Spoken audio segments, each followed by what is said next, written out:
huyo kidogo. 17:9 kitabu cha Yohana. Aha. Wewe umetoa Yohana 3:19. Na mimi natoa hapo hapo. Kitabu yako tu. Kitabu chako tunasumbuana hapo hapo. Sema, tuone kama utakataa kitabu chako ama utaikubali. Mimi Yesu asema mimi Yesu nawaombea hao. Nawaombea hao. Nawaombea hao. Nawaombea hao. Siwaombei. Siwaombei ulimwengu. Takbir. Allahu Akbar. Angalia na huruma. Ngoja kidogo subiri wewe. Yesu asema mimi nawaombea hao. Siwaombei. Angalia na angalia vile kama Waislamu takbir. Allahu Akbar. Waislamu takbir. Allahu Akbar. Yesu asema mimi nawaombea hao. Si ulimwengu. Watu wa Malawi hakuna. Hao ni kina nani? Ameingia kwenye shule. Anafundishwa anafanya mazoezi kwenye uwanja wa vita. Umeambiwa hii inaitwa EU Isili University ya Nabii Muhammad sallallahu alaihi wasallam. Waislamu takbir. Allahu Akbar. Kabla atoke shule naona anafundishwa pale maaya ndio akuja tena. Waislamu tunywe mkono. Wala hatupo shule. Waislamu takbir. Allahu Akbar. Tuke chini. Waislamu wale ni ndugu zetu wazuri. Abbas Online TV yatupa matam ya Uislamu tena kwa nidham. Abbas Online TV yatupa matam ya Uislamu tena kwa nidham. Now what you are rejecting here, that it was not according that somebody can die. So look at this one, what he say? And that repentance and remission of sins should be preached in his name among all nations. Among all nations. Can you go? Even Kenya. Even Kenya here. Beginning at Jerusalem. Beginning in Jerusalem. And you are witnesses of this thing. And those people whom Jesus was saying this after his resurrection, where there you are the witnesses of what I'm trying to say. So, because of this, in the name of Jesus Christ, they crucified. Whether you like it or not, he was crucified. Yes. These witnesses were there while the things were happening. If you say no, bring an eyewitness who was there, who saw that he was not the one. Good. Amen. Amen. In Jesus Christ. Amen. Amen. In Jesus Christ, say amen. Amen. In the name of the Lord of the world, say amen. Amen. Because of this, the sins of the world, from Malawi, here in Tanzania, there in Kenya, nasema wapi? Kote ulimwenguni.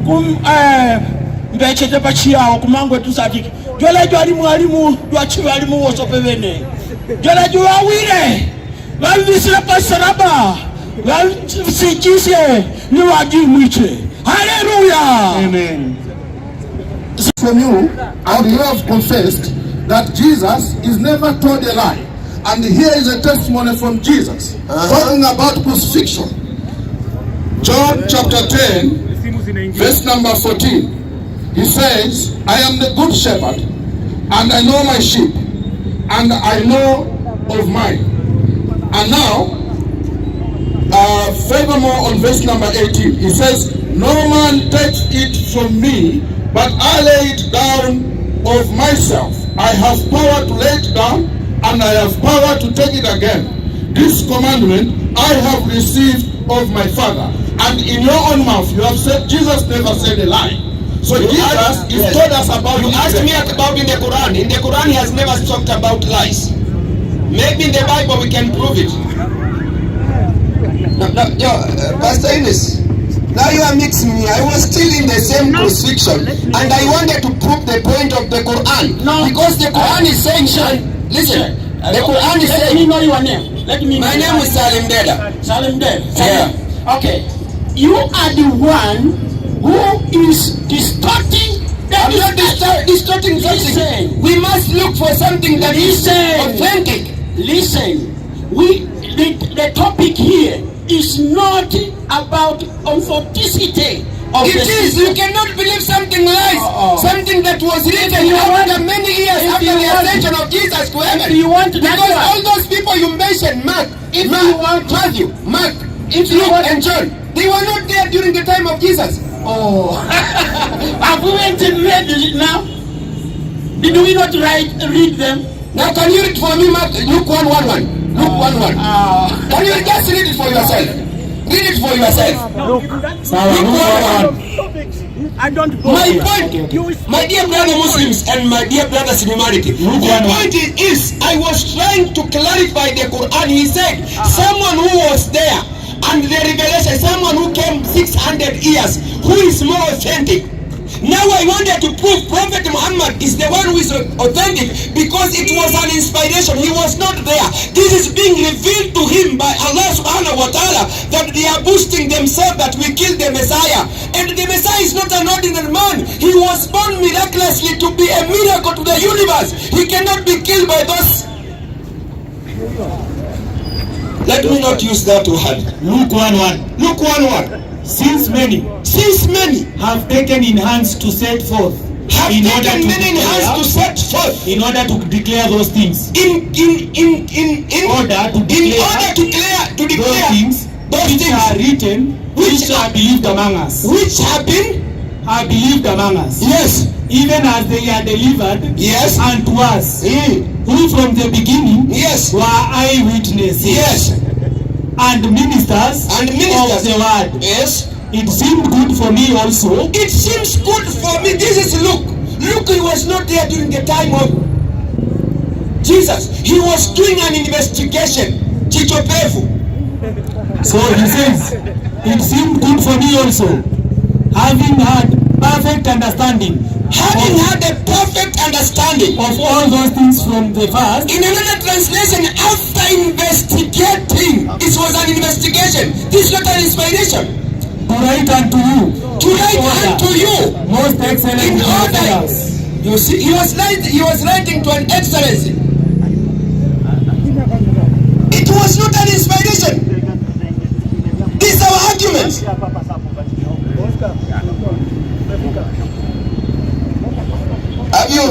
So when I quoted the Quran 53 verse 2 and 3, I wanted to prove a point. The prophet was not there. 600 years later, the prophet is coming to clarify the myth. The people are believing in lies that Jesus was crucified. Now Allah subhanahu wa ta'ala is refuting, because all of us we agree Prophet Muhammad was a lettered prophet. He didn't know how to write nor read.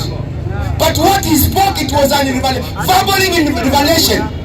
Kul, who Allahu ahad, is only one. Say, and they are saying that we killed the Messiah, Jesus, son of Mary, the prophet of Allah subhanahu wa ta'ala, whom they killed not nor crucified.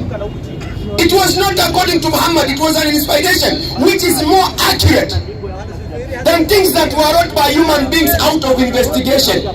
Luke 1:1 and it proves this. When you go to Mark 5:9, the author is writing, and Jesus saw someone being called Matthew, and he said, follow me, and he followed him. This is a spoken speech. It is not Matthew is writing. And we are speaking from a layman point of view, not scholarly. Because you want us to go deeper into that, then we'll prove you wrong. During the time of Jesus. Mwalimu, naomba na mimi niongee kidogo, maana mimi nitatumia Kiswahili. Natoka Malawi pia, nataka wengi wasikie. Ndio. Hamna shida, Kizungu sio lugha yetu, sisi ni Afrika. Naomba tutaongee. Huyu anasema hasikii, kwa hiyo niruhusu kidogo na mimi niongee sasa kwa Kiswahili. Nisimame hapa. Nilitaka nisimame na mwalimu. Sawa. Kwanza nataka nishukuru sana kwamba kuna nafasi kama hii ambayo tunaweza tukajadiliana vizuri tu bila wasiwasi. Hatuko mahakamani, lakini tunaongea vizuri. Ndio. Mimi ni Waislamu, sisi ni Wakristo. Tunaheshimu Waislamu na Waislamu lazima watuheshimu na sisi. Nataka niongezee jina. Ninaitwa Eric kutoka Malawi. Eric. Yeah. Kwa hiyo nataka nizungumzie kwa mafupi kujibu introduction ya shehe yule aliyeanza. Yule shehe aliyeanza. Bwana shehe, salamu alaykum. Asante sana, ubarikiwe. Shehe alipoanza, tunakuja kuchapa injili Malawi. Karibu sana. Tutaandaa uwanja, karibu sana. Sawa, Allahu Akbar. Ndio tunachukua. Wewe Joseph Maina, hawa jamaa unatuachia details, wanaenda kuandaa mkutano, tunaenda kulambana Blanta la Malawi. Huko Malawi ni kuhubiri injili. Kabisa, tunahubiri injili kabisa, tunafanya injili ya kweli. Naomba muda kidogo bwana Shehe. Haya, una muda. Shehe alipoanza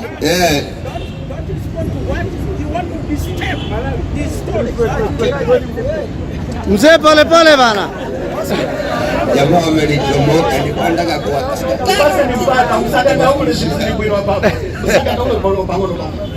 Shehe alipoanza akaonyesha sababu gani Yesu hakufa msalabani. Pia akaonyesha eti kwa nini Wakristo wanasema Yesu alikufa kwa ajili ya dhambi zao na huku Yesu hajafa kwa ajili ya dhambi zao.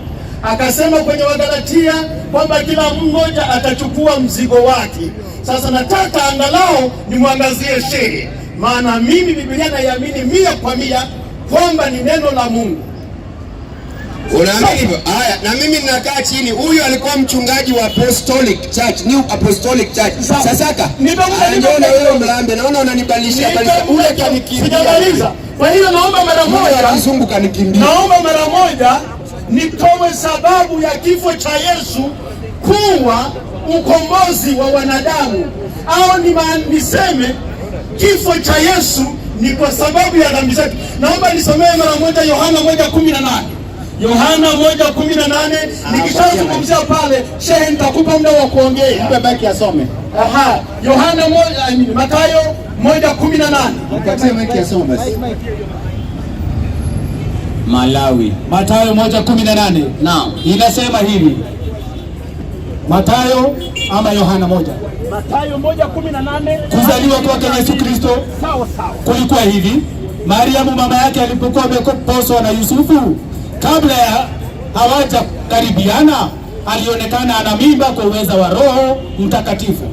Naye Yusufu mumewe, kwa vile alikuwa mtu wa haki, asitake kumwaibisha, aliazimu kumwacha kwa siri. Basi alipokuwa akifikiria hayo, tazama, malaika wa Bwana alimtokea katika ndoto, akasema, Yusufu mwana wa Daudi, usihofu kumchukua Mariamu mkeo, maana mimba yake ni kwa uweza wa Roho Mtakatifu. Naye atazaa mwana, naye utamwita jina lake Yesu, maana yeye ndiye atakayewaokoa watu wake katika dhambi zao. Asante sana, nashukuru sana kwa neno hilo. Huyu habari ya Maria na Yusufu wengi tunaifahamu kabisa. Kwa hiyo Yusufu alikuwa ana mchumba aliyeitwa Mariamu. Kabla hawa wawili hawajaingia kwenye ndoa, Mariamu akakutwa ana mimba, na hiyo mimba ilikuwa ni kwa uwezo wa Roho Mtakatifu. Yusufu akataka kumwacha Mariamu sababu alikutwa na mimba, na huku walikuwa hawajafahamiana kama mume na mke.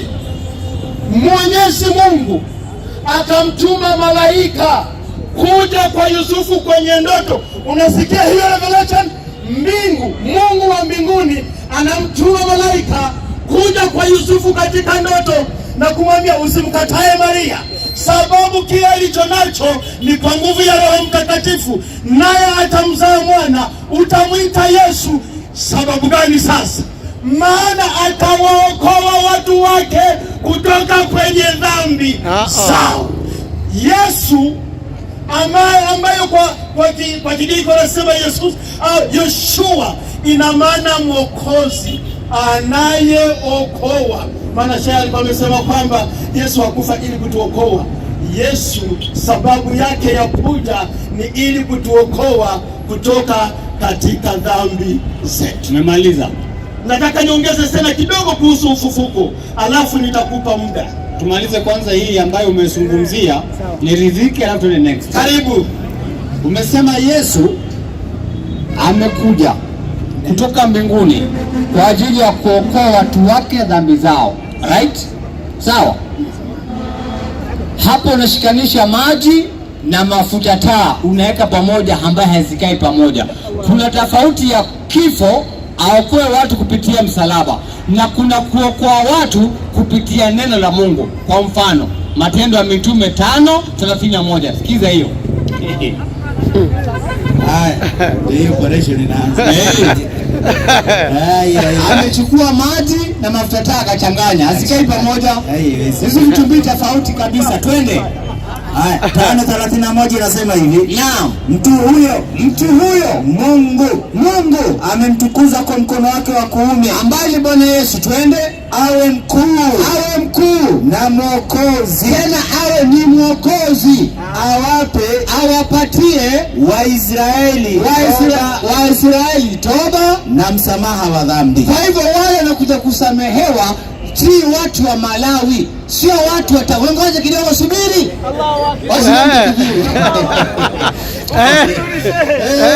Shindano umeingia sasa, anaanza kusubiri kidogo, mnaambia subiri kidogo hapo. Watu ambao wanakuja kuokolewa ni watu wa wana wa Israeli kabila 12. Malawi hakuna, Kenya hakuna, Tanzania hakuna. Anakuja kuwaokoa na dhambi zao, lakini sio Yesu akufe msalabani ili wewe uokolewe. La, 8:21 Yohana. 8:21 Yohana. Kama Yesu mwenyewe sasa. Asikie maana Yesu anasema, basi akawaambia tena. Basi Yesu akawaambia kwa mara ya pili, mimi naondoka. Mimi Yesu naondoka, mlivi nanyi mtanitafuta. Na nyinyi mtanitafuta mimi Yesu. Na nyinyi watu wa Malawi. Na nyinyi watu wa Malawi mtakufa katika dhambi zenu. Subiri kidogo, chukua maiki ni hapa. Safi sana. Kidogo subiri wewe. Basi shehe, naomba muda ili jibu kwa hilo ambalo umeshaongea. Nataka niunganishe mara moja kwenye nimefikia. Ngoja kidogo. Soma Yohana 3:16 mara moja. Kwa maana jinsi hii Mungu aliupenda ulimwengu hata akamtoa mwanawe wa pekee, ili kila mtu amwaminie asipotee, bali awe na uzima wa milele. Full stop. Safi sana. Kama tunasema sababu ya kifo cha Yesu, hakufa kwa Wayahudi tu. Biblia inasema kwa maana jinsi hii, nani kapenda ulimwengu? Mungu. Alafu alifanya nini? Kwa nini? Ili kila aminie asipotee, awe na nini? Jipigieni makofi sababu nyinyi mnasoma Biblia. Kila mtu, ili kila. Ninaposema ili kila, Wakenya hawamo, Wamalawi hawamo, Watanzania hawamo, Waislamu hawamo kama wanaamini, Wasomali kama wanaamini hawamo. Ili kila anayeamini asipotee, bali awe na uzima wa milele. Hebu patia maiki hiyo kidogo. 17:9 kitabu cha Yohana.